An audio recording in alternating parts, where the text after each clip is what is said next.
Hi there, and thank you for clicking on the video. This is just going to be a quick build refresh for the laetum since the Zada's Whisper interaction got nerfed. The build's pretty simple. This is more or less turned into a normal gun, though incredibly powerful. The evolutions, let's go over what they're changing for. So the devouring attrition, 50% chance to deal 2,000% damage to non-critical hits is what got nerfed. You used to have to run this gun with a very, very low crit chance, if not zero, if you were running the Zada's Whisper interaction. Um, but because of the other evolutions, it definitely is a damage nerf. This weapon, as well as like the Fenmore and the Felarks, were pretty commonly seen. I've seen it mentioned a couple times, and I agree with the sentiment that these weapons were sort of the new bros weapon to get into like late game level cap content. I had been recommending for people that were getting to the star chart to pick these up to make getting into Steel Path easier. These weapons made it very, very easy for them to be able to make their way through the star chart. Um, and it is kind of a shame, even with not using the Zada's interaction. That was more for like late game level cap stuff. I've done level caps with the interaction, and for a long time I used the Zada laetum combo. If I was testing out weapons, I would use this interaction to sort of guarantee that I could get the run done if I found out like there was something weird with some build that I was using. Um, so it's kind of a shame. I'll have to figure out something new for my secondary run, or for my secondary weapon, but the build that it goes to is very simple. Obviously, devouring attrition still works. It just doesn't multiply with Zada's Whisper on the extra instance of damage that you get. It's fine. If you can still use it on like roar setups and like toxic lash on Saren, it was very popular with that also. But now, because of some of the like say we have encumber now, the weapon's still really strong. I recommend an encumber build on a overwhelming attrition on hit that is neither critical nor applies a status effect. Plus 400% damage for 10 seconds, stacks up to 3x. This is basically a Hornet Strike that goes up to 1200. Makes fitting in encumber incredibly easy. And 10 seconds, because this is an on hit effect, and because of multi-shot, because of the AoE on the Incarnon mode, this is actually super easy to keep up. Just because it's a bullet hose, right? Because you only need 3 instances of it. So this is going to be an overwhelming attrition build. Uh, Evolution 4 is headshot damage. This is obviously to taste. Since you're going a hybrid build, elemental excess for crit chance, negative crit chance plus status chance. Wouldn't really recommend it. Especially because it can bump you over the 100% status chance mark, and in order to get the damage from Evo 5, you need both a non-crit, non-status effect pellet to hit. So if you go over 100% crit chance or 100% status chance, completely negates the evolution. So I'd say stay away from this. Headshots build 50% more Incarnon transmutation charge. It builds it so fast, I don't find this necessary. So the one that's left by default is plus headshot damage. It's super nice. It's very noticeable against enemies that have heads, which is a little bit more relevant in Murmur for Murmur enemies. The other one is still pretty self-explanatory. Evo 3 on headshot. Because it is an on-hit effect, this is up almost all the time. Plus 30% reload speed for 12 seconds, stacks up to 3x. Basically the default in my eyes. Unless you are like a Zephyr player, or you're using the primary for some reason and not the Incarnon mode, the other two aren't much of a help. The ammo efficiency is pretty nice, to be honest, especially because of the other Evo and modding abilities. You can get pretty nice ammo economy out of it, but it's single fire. We want that bullet hose.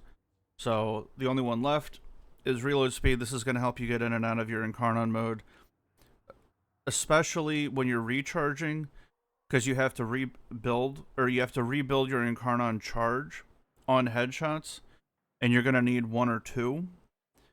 This, by the time you get your Incarnon mode charged, this will be at max reload speed, and this helps you swap into your Incarnon mode super quick. So, super nice quality of life, very basic. This one has a little bit of nuance to it.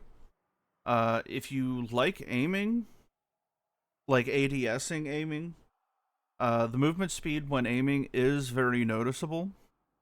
Allows you, if you like ADSing, allows you to move through a level at a pretty good clip, and you don't get the movement speed penalty due to like parkour and not being able to move around as much just because you're aiming. Fire rate is pretty solid. I am running a velocity build. So this is up to you. Weapon recoil, I'm generally aiming for weak spots, the heads or whatever, wherever it is on the enemy. So the recoil combined with a mod on the weapon negates recoil. And I'm a big fan of that. That being honest, if you're running the Exilis that removes a bunch of recoil, you generally don't need this, and you could do the fire rate. I'm just a fan of the velocity build, so I'm not running that. But if you don't have velocity, running the 20% fire rate evolution here is perfectly fine. So let's look at the actual mod setup. Steady hands, it's the other portion of getting rid of weapon recoil, so it's a laser beam. Makes getting those headshots and rebuilding the Incarnon mode super easy. If you don't want to run this, or you don't mind it jumping around, you can go very heavy into fire rate because the weapon deals so much damage. You can rebuild the Incarnon charge. So this weapon basically turns into a normal build. Gonna go encumber. There's a little bit of nuance associated with some of this stuff, and we'll talk about it briefly. Crit chance, crit damage. I know it looks weird on a laetum. Galvanized diffusion, galvanized shot. Lethal torrent. This can also be the faction damage, just whichever one is appropriate. I would say lethal torrent is the middle ground. You get fire rate, which is obviously something you're going to want. And you get multi-shot, so it's not as effective as like a primed faction mod. But a lot of the enemies that we're shooting right now, like the murmur enemies, you can hit pretty high crits against them because of the way their weak points work. So it's not really a loss. You'll take the extra hits. Galvanized shot, just due to the nature of how high the 5th Evo is, the damage bonus to it, and the fact that Galvanized shot is listed as additive, Galvanized shot is actually a flex slot here. In my mind, Galvanized shot is taking up the faction damage slot. It allows the weapon to scale, but the weapon does so much damage to begin with. Unless you are doing level caps, or you just want to build that you can just throw on that you just know is going to scale. So should you find like a random pub group, or maybe you're doing like recruit chat or something, if you just want to have something on that you just know is going to scale, you can leave this on, but it's not required. This was more effective because you needed so much base damage, because you couldn't use an average critical multiplier with the Devouring Attrition setup with Zada's Whisper. Base damage was a much bigger deal. So was faction damage, right? So faction could go here as on like a general build, and you can just be done with it. But the only real thing nuance wise is you're never gonna mod for base damage. You're never gonna mod for it. Because like Hornet Strike is 220 damage. One stack of the new damage Evo that you're going to be using instead of Devouring Attrition is almost double this. So you're never going to use this. Okay.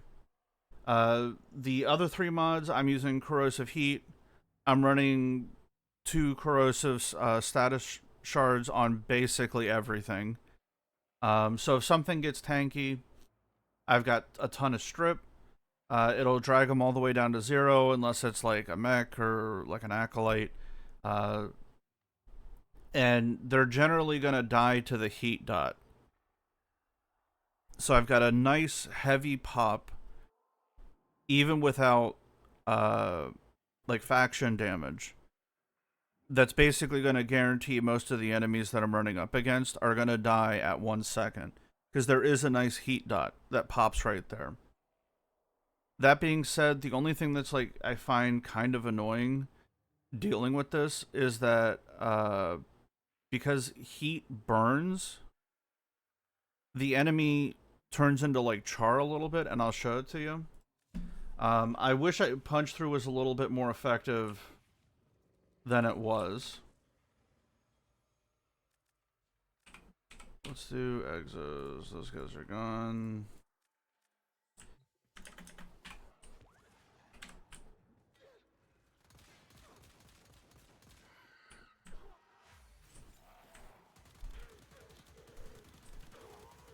Let's get some built up damage. Encumber is going to put in a ton of work. The single target damage is obviously through the roof.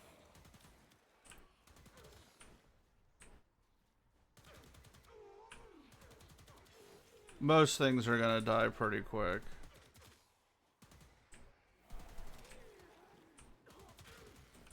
But when shooting through a group of enemies, you can see that they do like they stay there a little bit longer. Where with some of the other weapons, like say like the Fel Arcs, you could push them.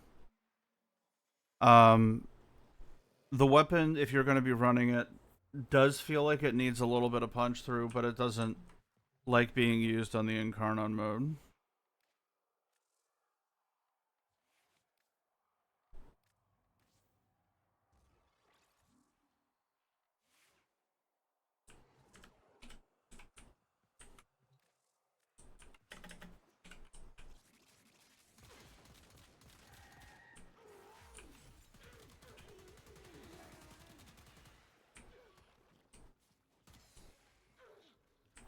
See?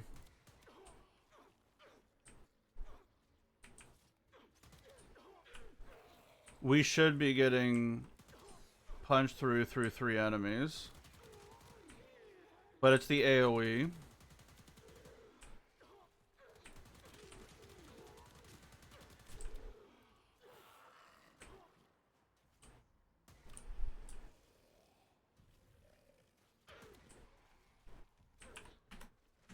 So I've been experimenting with like fulmination. I'm not a fan of it. So just make sure as you're ADSing around or you're shooting, you're kind of waving it over enemies because the punch through doesn't help you. So other than that, it's a pretty generic weapon. It is an incredibly strong generic weapon though, but that sort of like mechanic that allows like a Nubro to get this weapon and immediately gain access with some decent investment, but allowing them access to like late game stuff with a gimmick. That shit's gone. Because it used to be you didn't need a lot into this weapon. You needed to farm up a Zaku, you could Helminth, you would get this. Ideally, you would try to roll like a negative crit chance Riven, which I have right here. Did Heat Slash, and just built a shit ton of status chance, and you're good to go. It still does pretty well. But it's nowhere near what it was with the varying attrition. So this is just a basic refresh. There's nothing interesting, really. Punch through really doesn't help you. But yeah. Anyway, I'm gonna put some footage on here so you guys can see how it works. And I ran this in an Elite Deep Archimedia, so you can see how it performs in later game content. I was doing the what is it, 30 eyes, but it was the EDA variant. So, all right, guys, thank you.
Master Entrati's